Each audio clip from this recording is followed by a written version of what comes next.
नमस्कार, स्वागत है आप सभी का। आप देख रहे हैं उत्तराखंड प्राइम। आपके साथ मैं हूं राजीव ढोंडियाल और शुरुआत करते हैं इस बुलेटिन की। सबसे पहले आज की उत्तराखंड की सबसे बड़ी पॉलिटिकल खबर। पूर्व सीएम हरीश रावत ने 2022 में चुनाव लड़ने से इनकार कर दिया है। हरीश रावत ने कहा है कि मैं इस बार विधानसभा का चुनाव नहीं लड़ूंगा।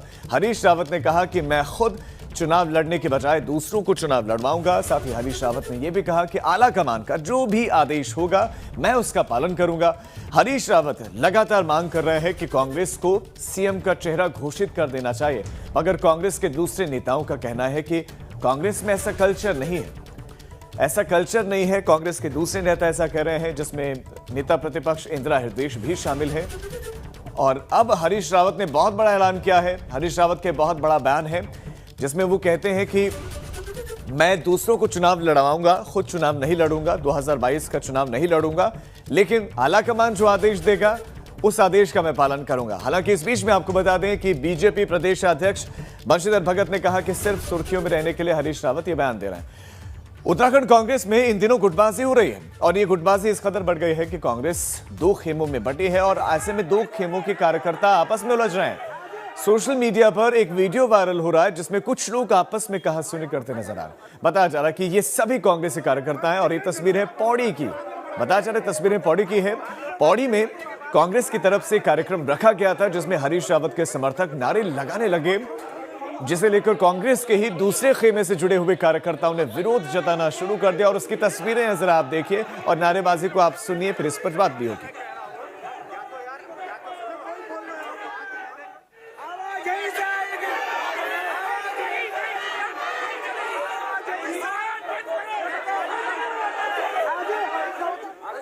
देखिए, आवाज नहीं जाएगी, आवाज बंद करो के नारे वहां बुलंद किए गए। वहां कार्यक्रम रखा गया था और कार्यक्रम में शामिल भी सिर्फ कांग्रेसी ही थे।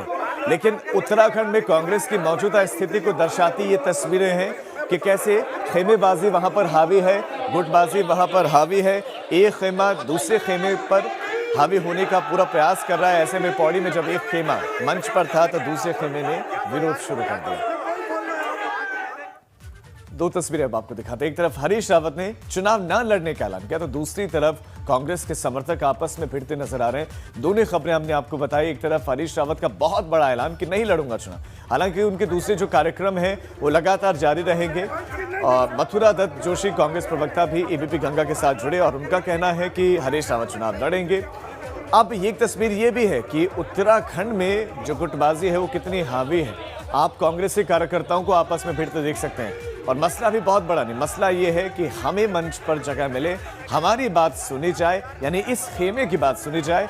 दूसरा खेमा जब मंच पर था, माइक पर था, तो आवाज बंद करो, माइक बंद करो, ये नारे वहां पर गूंजे, ये नारे वहां पर सुनाई दिए। और इस बीच में हरीश रावत का बहुत बड़ा ऐलान कि मैं चुनाव नहीं लड़ूंगा, मैं चुनाव नहीं लड़ूंगा। हालांकि आपको ये लगातार बता दें कि इससे पहले भी कई महीनों से हरीश रावत लगातार सोशल मीडिया पर पोस्ट डाल रहे हैं, चाहे वो फेसबुक पर पोस्ट डालना हो या ट्विटर पर ट्वीट करना हो। हरीश रावत कांग्रेस पार्टी से रिक्वेस्ट कर चुके हैं आला कमान से कि जो चेहरा है वो साफ कर देना चाहिए, चाहे वो कोई भी हो। अब इस खबर पर हमारे साथ हमारे संवाददाता विनोद कुमार ज्यादा जानकारी के साथ जुड़ गए। विनोद, उत्तराखंड में कांग्रेस टूटते हुए नजर आ रहे हैं, कमजोर होते हुए तो कम से कम दिखाई दे रहे हैं, और खेमे जो बाजी है, जो गुटबाजी है, वो अब तो सतह पर दिख रही है। हरीश रावत कह रहे हैं चुनाव नहीं लड़ूंगा, लेकिन आला कमान पर फिर आखिरी फैसला छोड़ देते हैं और उसके बाद कांग्रेसी कार्यकर्ता आपस में भिड़ते हैं। पौड़ी में कांग्रेसी कार्यकर्ता जो आपस में भिड़े, ये क्या माजरा था, हुआ क्या था वहां पर? जी राजीव, देखिए, सबसे पहले जो माजरा मैं आपको बताऊं कि जो तस्वीरों में हमारे दर्शक देख रहे हैं कि जिसमें कांग्रेसी कार्यकर्ता एक ही मंच पर आपस में भिड़े हैं, ये सभी कार्यकर्ता कांग्रेसी हैं और हरीश रावत गुट के हैं और दूसरे एक प्रीतम सिंह और इंदिरा हृदयेश, जो इंदिरा हृदयेश नेता प्रतिपक्ष हैं, उनके तमाम समर्थक हैं। वाकया तमाम ऐसा रहा कि करीब 3 दिन पहले का ये वाकया है, जब लगातार कांग्रेस संगठन की ओर से तमाम पदाधिकारियों की ड्यूटी अलग अलग जनपदों में लगाई गई थी। तो ऐसे में पौड़ी जनपद में एक कार्यक्रम था जिसमें हरीश रावत गुट के समर्थक थे, तमाम अन्य जो गुट हैं प्रीतम सिंह और इंदिरा हृदय के तमाम जितने समर्थक थे वो नारे लगाने लगे हरीश रावत जिंदाबाद। तो उन्होंने नारों को लेकर आपस में ये भिड़ गए और जिस तरह से सीएम के चेहरे को लेकर लगातार आपसी रार कांग्रेस में सामने नजर आ रही, तो जबरदस्त यहाँ पर भिड़ंत दोनों ही विनोद इसी से जुड़ा मेरा एक सवाल है। विनोद, इसी से जुड़ा मैं एक सवाल आपसे जानना चाह रहा हूँ कि ये क्या दर्शाता है कि पौड़ी में जहां हरीश रावत जिंदाबाद के नारे लगाए जाते हैं वहां पर हरीश रावत खेमे को चुप कराने की कोशिशें हो जाती हैं। उसके बाद आज हरीश रावत कह देते हैं कि मैं चुनाव नहीं लड़ूंगा, हाँ किसी और को लड़वा लूंगा, खुद नहीं लड़ूंगा। ये क्या दर्शाता है?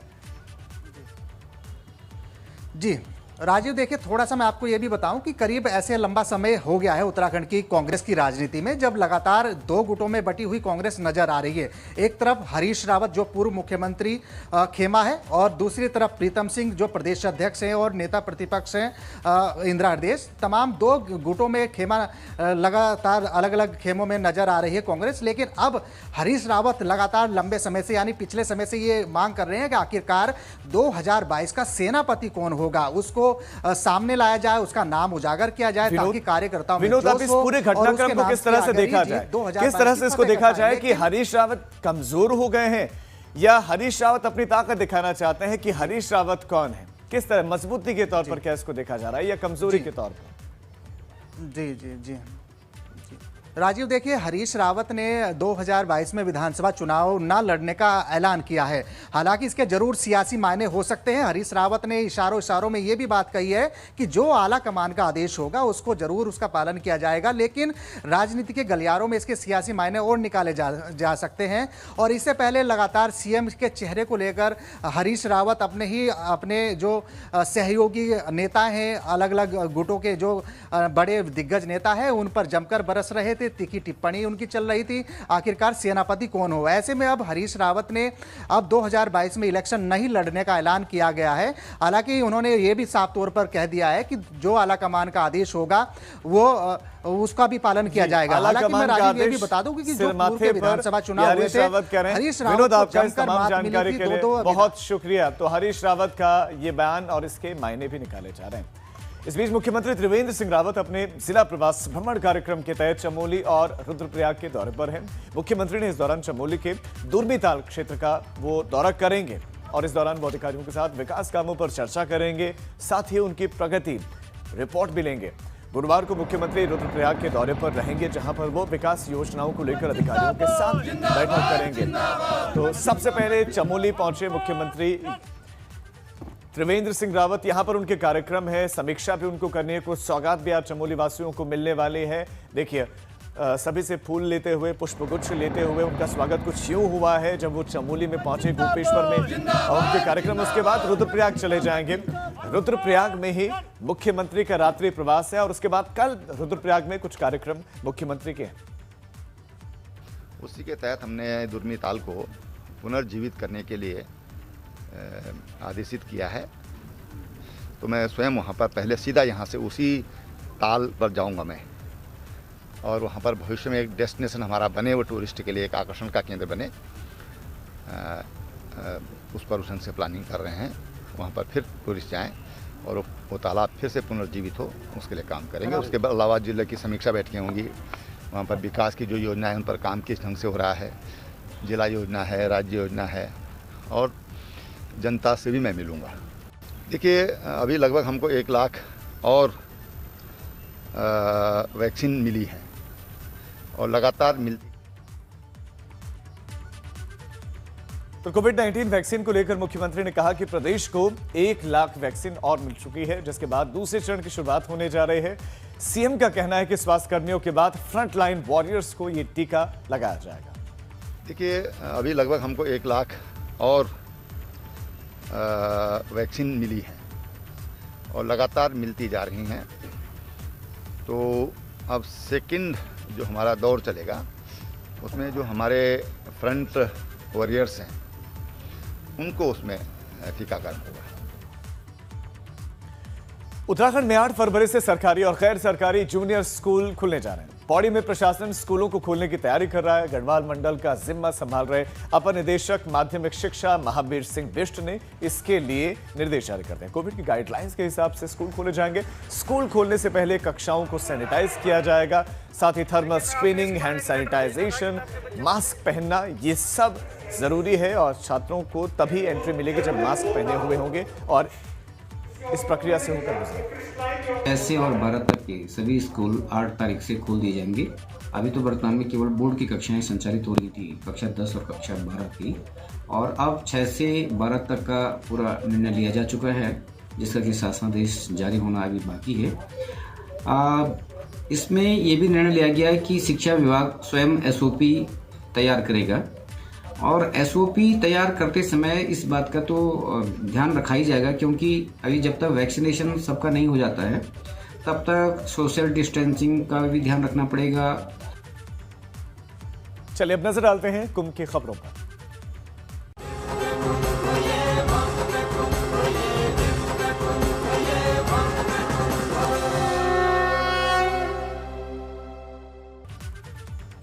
कुंभ मेले को लेकर भले ही शासन प्रशासन तैयारी में जुटा हो, लेकिन कुंभ मेले के आधे अधूरे कामों को लेकर संत नाराज हैं अभी भी। कुंभ मेले में संतों के लिए टेंट कहां लगेंगे, ना तो इसकी व्यवस्था हुई है, ना ही यह तय हुआ है कि कुंभ मेले के लिए नोटिफिकेशन कब जारी होगा, जिसको लेकर साधु संतों ने सरकार के खिलाफ आंदोलन तक का ऐलान कर दिया है। चेतन ज्योति आश्रम के अध्यक्ष ऋषिश्वरानंद ने यह साफ कह दिया है कि यदि सरकार कुंभ मेले को खत्म करने का प्रयास करेगी तो उसके खिलाफ आंदोलन किया जाएगा।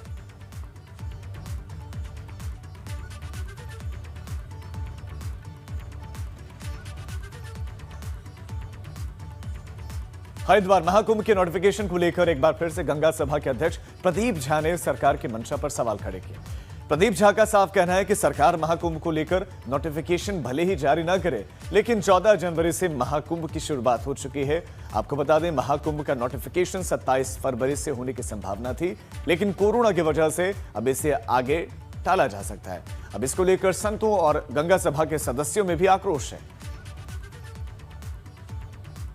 देखिए, कुंभ तो 14 जनवरी से प्रारंभ हो चुका है। हम लोग धार्मिकता को मानने वाले लोग हैं। हम लोग जो धर्म में आस्था रखने वाले पूरे हिंदुस्तान के ही नहीं, विश्व के जो हिंदू हैं, उनको इस बात का पहले भी आह्वान कर चुके हैं। वर्तमान में आपके चैनल माध्यम को धन्यवाद देते हुए उससे भी करते हैं। और हम सरकार की इस बात से संतुष्ट नहीं हैं कि इसको मेले को सीमित कर दिया जाए। हरिद्वार में कुंभ की विधिवत शुरुआत अभी हुई नहीं है, मगर श्रद्धालुओं के आने का सिलसिला शुरू हो चुका है। रेलवे स्टेशन पर हर दिन श्रद्धालुओं की भीड़ बढ़ रही है, मगर इस दौरान कोविड के नियमों का पालन होता नहीं दिख रहा। रेलवे स्टेशन पर यात्रियों की भीड़ इस कदर इकट्ठा हो रही है कि कोविड के नियमों की जमकर धज्जियां उड़ रही हैं। और अब इस खबर पर सीधा रुख करते हैं हमारे संवाददाता पंकज राणा का, जो हरिद्वार से हमारे साथ जुड़ गए हैं और सारी खबरों पर वो विस्तार से हमें जानकारी देंगे। पंकज, सबसे पहला सवाल तो ये कि अगर हम कुंभ की बात करें तो ये सरकारों से पहले की व्यवस्था है, परंपराएं जो चली आ रही है, तो जब नोटिफिकेशन सरकार किस वक्त जारी करती है, क्यों देरी हो रही है, इस बारे में क्या क्या अपडेट है, संतों का इस पर क्या कुछ कहना है, और कुंभ के कार्यों की प्रगति और दूसरी चीजों की जानकारी आप दर्शकों को दें। राजीव, देखिए, ये स्पष्ट हो गया है कि कुंभ की जो शुरुआत 27 फरवरी से मानी जा रही है वो अब नहीं होगी।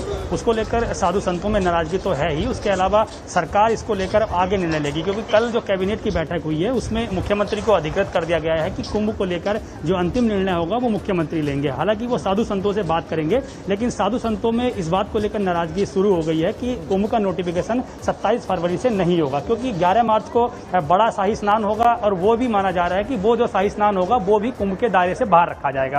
तो ऐसे में अब साधु संत नाराज ही हैं। दूसरी ओर अगर हम कामों की बात करें तो कामों की जो गति है वो बीच में कुछ बढ़ी हुई नजर आई थी, क्योंकि ये माना गया था कि कुंभ के जो नोटिफिकेशन है वो 27 फरवरी को हो जाएगा, लेकिन अभी फिर जो है कामों को लेकर फिर हपबोज की स्थिति हो गई है। हालांकि टेंटों को लगाने की स्थिति अभी चल रही है, टेंट लगाए जा रहे हैं, वो भी अधिकारी के लिए लगाए जा रहे हैं कि संत आकर कहाँ रुकेंगे, तमाम जो नांगे बाबा आएंगे, साधु संत तमाम जो हरिद्वार पहुंचेंगे, उनके रहने की व्यवस्था कब होगी ये अभी स्पष्ट नहीं हो पाया है, जिसको लेकर साधु समाज के लोग हैं वो काफी नाराज भी हैं। तो दूसरी तरफ एक ये भी भी बात कह सकते हैं, जब केंद्र सरकार ने एसओपी जारी की थी तो उसके बाद साधु संत इस बात से नाराज थे कि जो एसओपी है उसमें कई कड़े नियम रखे गए हैं, उसको कुछ उसमें शिथिलता रखी जाए, उसको साधारण तौर पर रखा जाए, क्योंकि कई ऐसे नियम थे जिसको लेकर साधु समाज और जो श्रद्धालु थे एक चीज जानना चाहूंगा पंकज, सवाल ये है कि साधु संत कुंभ अपने तरीके से मनाते हैं, जिस तरीके से उनको कुंभ करना होता है या शाही जो स्नान होते हैं वो विधिवत रूप से परंपरागत रूप से वो करते हैं। तो ऐसे में जब सरकार नोटिफिकेशन जारी करती है तो उसके बाद क्या होता है? आखिर सरकार के इस नोटिफिकेशन का इंतजार क्यों किया जा रहा है? उसके बाद क्या बदलेगा?